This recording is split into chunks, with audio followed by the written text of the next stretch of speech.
The rise in the number of deaf beggars has prompted the executive of the Ghana National Association for the Deaf to find a solution to better the lives of its members. A report by Rachel Korte. Country is carried out by different individuals with varied backgrounds and motives. One group of such people is the deaf, who beg for alms. Most of these deaf people genuinely beg to fend for themselves and family, while others see it as a business venture. They often operate at lorry stations, in vehicles, hospitals, funerals, and in the marketplace.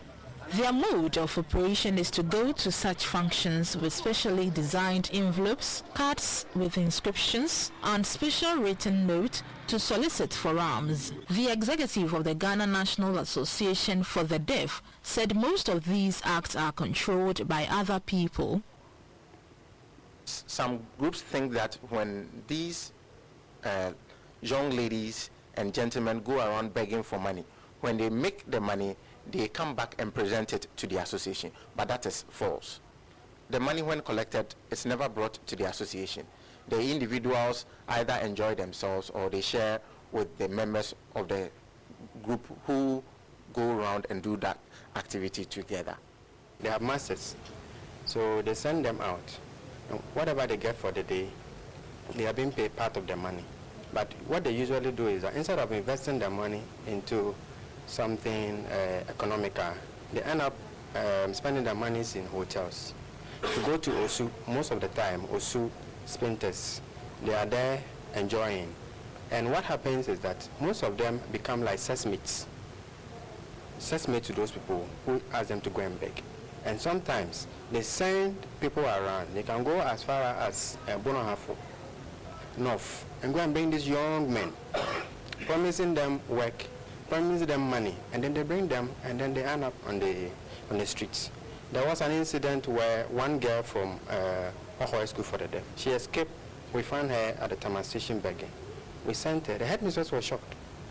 We interviewed her. What she said was a friend told her that when she comes to Accra, she'll be better off. So she had to leave school and come begging. Mr. Julius Owurakojo Akwokun is the communications officer of the Ghana National Association for the Deaf. They use these individuals and send them sometime as far as Liberia, Ivory Coast, Benin, Togo, and use them begging there.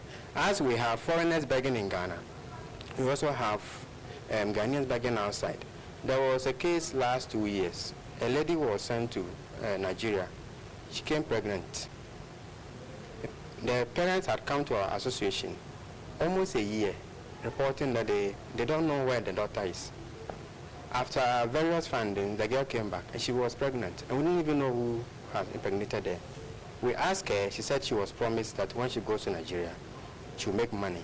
So there are people, I suppose to say, there are people themselves who are behind these things. So what we did is that we met some of those people that they identified. Sometimes when you meet them in the vehicles, and you ask, oh, they mention names. So we decided to meet those people who were with deaf beggars bosses. And most of them promise that they will not do that thing again. Most of the time you meet deaf people in vehicles begging, and they will say, oh, I won't do that again. The next minute they get out of the vehicle and they are doing that. The association said begging for alms is totally against its ethics and tries to discourage its members by giving them some options.